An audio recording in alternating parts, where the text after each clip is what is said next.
It's officially June, so happy Pride Month. And I know it's June, but I'll be doing my top May reads. And all the books are queer, so they kind of fit right in. Although, to be fair, all the books I read almost all the time are queer, so happy Pride Month all year long, right? All right, I am very excited for this roundup because we have some really good ones here.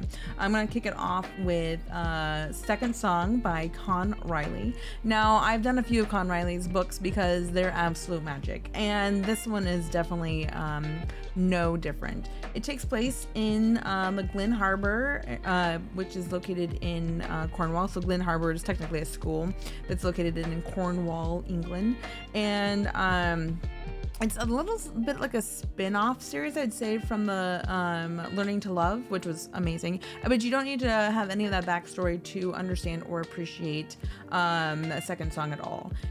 The second you start this has one of the most unique meetings between the main characters I've come across, and I really liked it. It was really well done.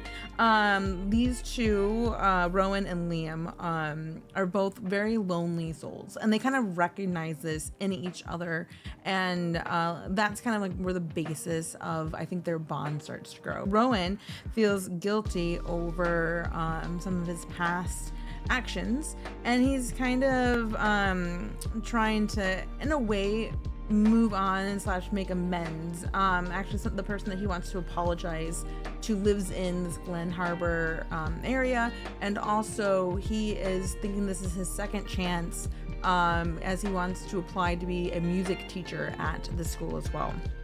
So he's going through a lot, has a lot of conflicting emotions, and it's just, he feels like he just was both, not good enough, but also really hopeful at the same time. It's like an interesting dichotomy going on within him. And then Liam is an ex-military guy who is now a specialist in demolition. So he helps tear things down, but he can also help put things back together as well, as we see here. He is very good at keeping people at a distance. So he was medically discharged. He's got tinnitus and has terrible hearing in mostly one side of one of his ears, but that's why he was discharged. And the event that happened during that time also caused this rift where he has trouble staying connected and letting people in. So these two connect really well, and they definitely support each other in a very sweet manner, and there's like almost no angst between these two, which is nice. They're very good at communicating and being there when they need to for each other. It's just a super beautiful story, and it's definitely, in my opinion, not to be missed. Next up, we are moving from the sweet English side into a nitty-gritty motorcycle club with Bloom by Gianni Holmes. So Bloom is, I don't know if it's gonna be the last, but it's in a spin-off series from the Smoky Vale series, and it all kind of takes place in the Smoky Vale universe. The stories are dark, but they're motorcycle guys, and they are doing some sketchy things sometimes, a lot of violence at times, but they have like this moral code at the end of the day. Now, Bloom is one of the youngest, and he's not part of the Grim Reapers, which are the motorcycle gang in Smoky Vale. He's part of this other crew, which is like the spin-off series, which is just really good. And in general, I like all of them. I'm really one for the Smoky Vale series and universe in general. But Bloom, as a child, went through a ton of dark trauma. So this one has a lot of warnings with it, a lot of triggers in there. So you definitely want to give that a look-see before maybe diving in. But I really enjoyed it. He kind of latches on to Logan, who is a trauma doctor at the hospital. And if you're familiar with the Grimm series, Logan is also Jamie's mentor. And for the most part, at the beginning, Logan is totally trying to put Bloom off. He's like, "Kid, get out of here. This is you don't want any part of this. I don't do the, relationships in general. He's like, this is not, he is like doing what he can to like get Bloom out of this like cycle he sees. And yet Bloom is insistent and like, no, I will not. And so there's a scene where like something clicks for Logan, and he's like, okay, I do have feelings for you as well. And like once he's in, which I really appreciated. He was like, this is it. Like, if I'm going to do this, I'm doing this. And he doesn't look back. Now, however, Logan does have some secrets that we don't know about yet, but they're kind of hinted at a tiny bit throughout here. But the majority of that will probably be taking place in part 2. So Bloom's story is so kind of complex, and there's a lot to it that Gianni decided to put it into 2 books. So this is just part 1 of Bloom, and part 2 is scheduled to come out later. I don't think there's been a date yet, but I'm excited for it. So like I said, it is dark and gritty, and there is quite a bit of violence and blood. So if that's not your thing, totally understandable. However, you like the dark stuff, I think this would be good. It's not, the characters are like, I would say, more gray than morally gray. So they're not like, they do bad things, but they have, like I said, that moral code that, like, they kind of don't pass. So they're not like the evilest of guys. But yeah, you definitely have to be okay with somewhat good people, or maybe I don't know, your definition of good, doing bad things. And I don't have a problem with it, especially when it's fictionalized. That's the only time I'm okay with it. And then, so it's a little bit of, like I said, a little bit of a cliffhanger. It kind of wrapped up some major plot points here, but there's still a whole lot left to be discovered. And I would say it's kind of like maybe a happy for now, because it doesn't feel final for the couple. There's definitely going to be I think some ramifications for the main event that happened at the hospital at the end of this book. So I'm waiting on pins and needles to get a second half of Bloom. Bloom's a very interesting character. He's got, like I said, not only the drama, but like because of that, like he's never good with social cues. So he's like an interesting character from a POV because he gets really obsessive about certain things. He also is kind of like a short fuse, but he's trying to rein himself in a little bit. And it's just interesting to see where his mind, his thought process is as you kind of go through the story. I really like that. So kind of continuing this theme of bad people / good people doing bad things. We're gonna go darker in here, where we actually have I would say morally dark gray to black characters. So like it's even darker, and these characters are definitely not good people. Okay. Where like the motorcycle clubs are, they're rough and tough, and they definitely have their edges. The people in Under Your Skin by Lee McCormick are definitely not good people. They're not even like shown, like the only way that they're good is they're good to each other in a way. But you would not want to be friends with any of these people for sure. So it's another dark and twisted story. I thought it was just very well done, and I had a lot of fun reading this one. It is about a serial killer who meets a coroner. So we have Jonah, who is a serial killer, and he has no qualms about being a serial killer. He has no conflicting emotions over his kills. He doesn't, think twice about it. He just wants to do it, and so he does it. Now, the only thing is he chooses bad people because he knows that no one's going to look too hard into their debts.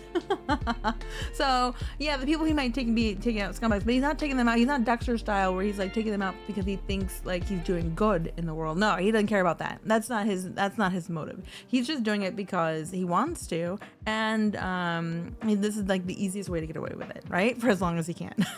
And that's what I mean. That's like the difference between like the bikers and then like dark, actually bad characters, if that makes sense. So we have also the coroner, Levi, whose mother was brutally murdered in front of him. He was hiding in a closet.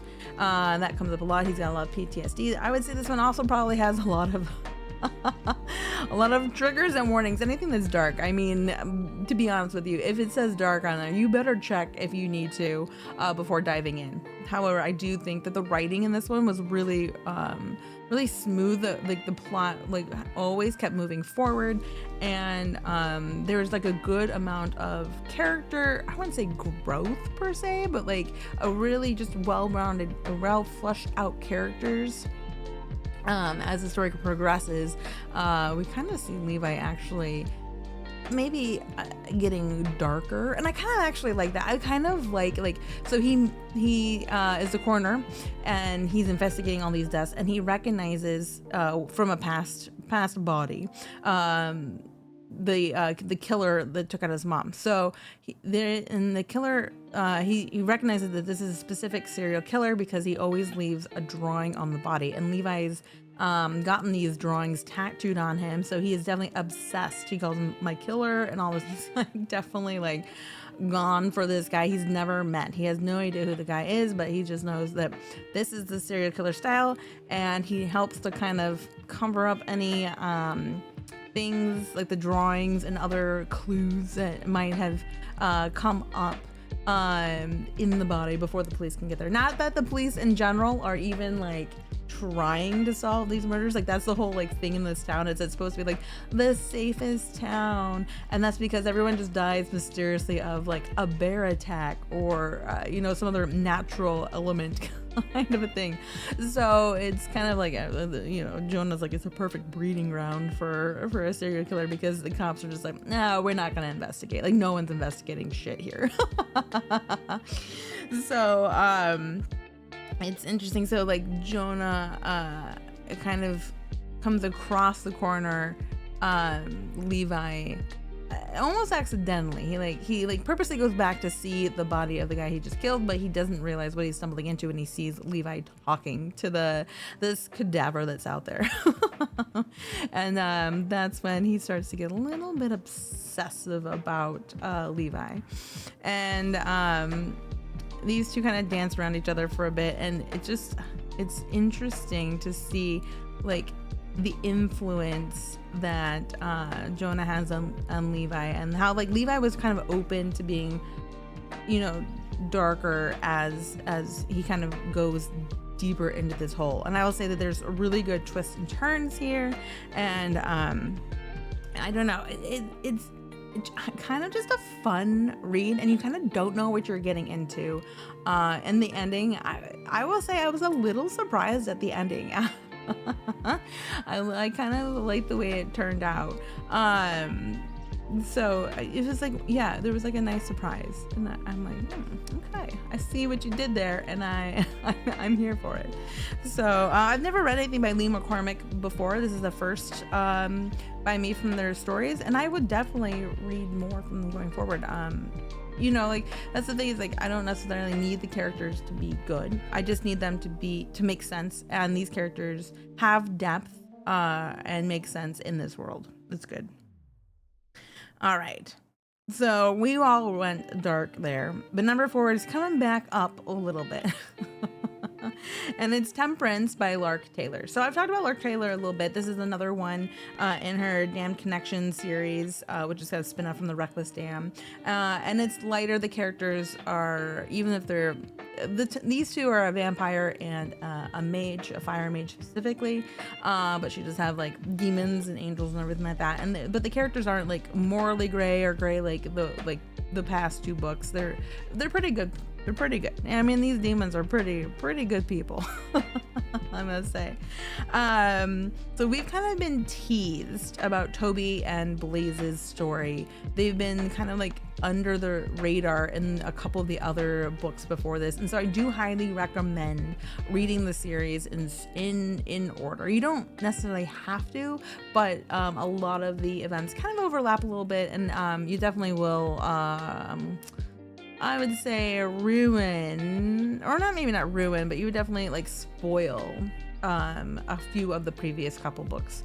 So each book does feature on a different couple, but there are some overarching, however you want to, I'm never sure, plot points and events that take place. So we see this kind of goes back a little bit and then comes forward to now.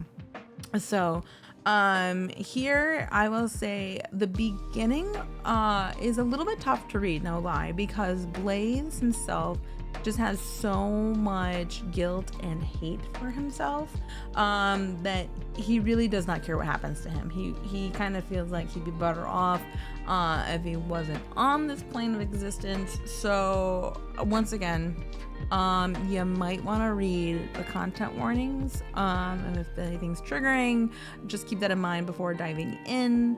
I mean, I guess we're three for four out of that. I wouldn't say cons have any content warning, but you never know. There might be something in the beginning. But overall, this has like a lighter-ish tone than the previous ones, and Toby is trying to give Blaze a space to see his own self-worth and to pull himself out of like this dark pit that he's kind of dug himself into, and he does a really good job with that. He does a really good job of giving Blaze this space to like tear down his walls. They have a really good connection. Now here's the thing, Toby keeps saying this is like a contract and we don't have feelings. I mean, we have feelings, but like this isn't permanent, I guess I should say.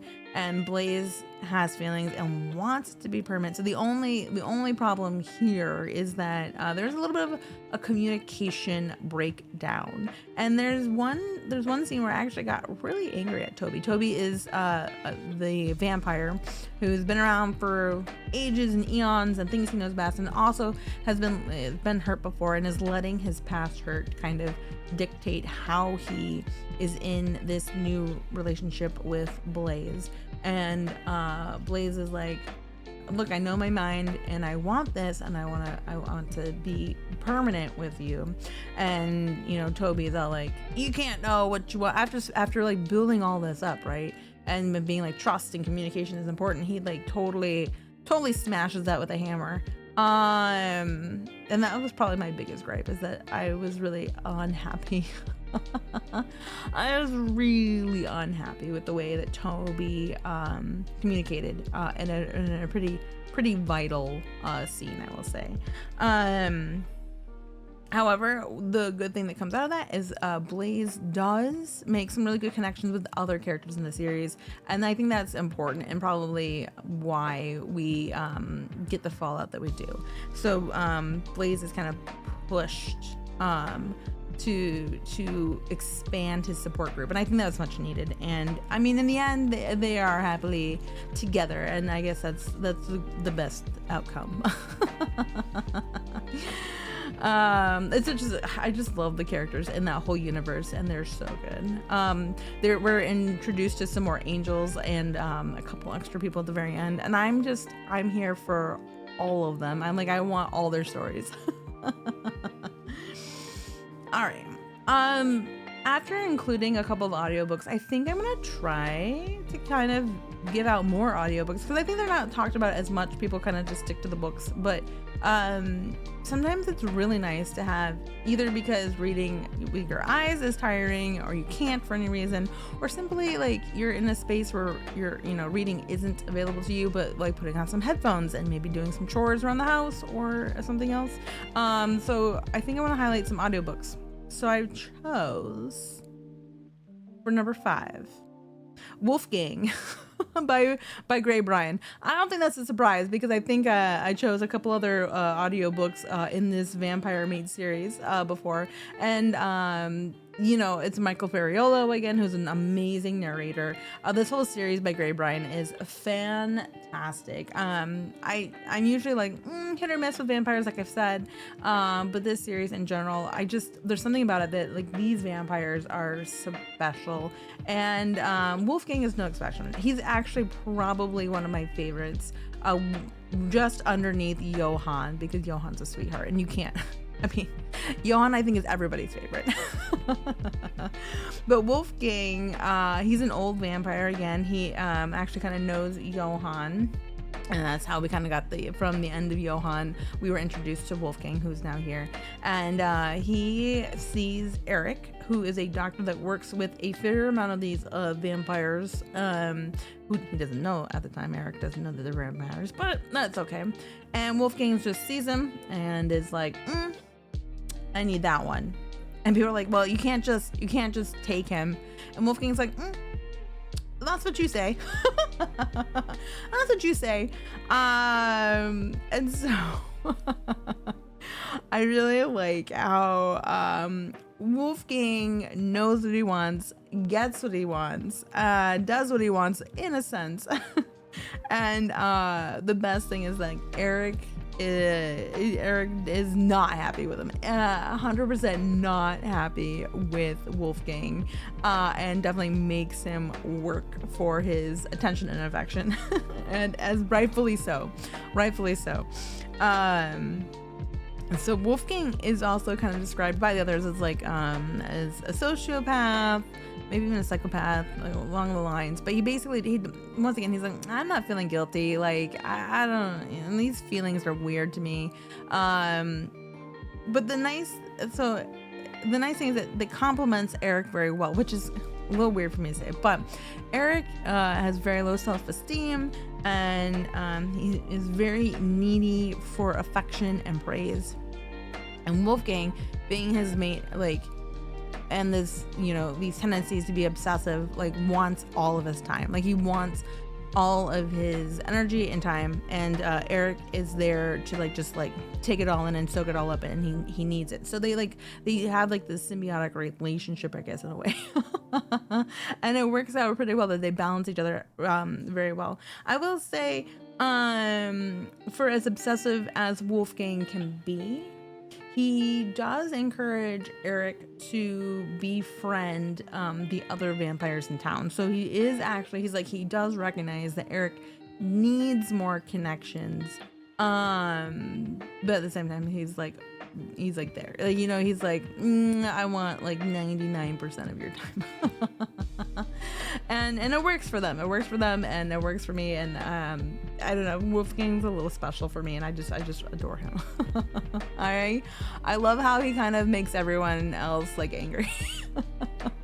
He's kind of like a few of the other characters. I don't know. There's something about Wolfgang. He's like, the others can respect him because he's got some valid points, but at the same time, he doesn't sugarcoat anything, and he's just like, this is logical, and that's why we're doing this.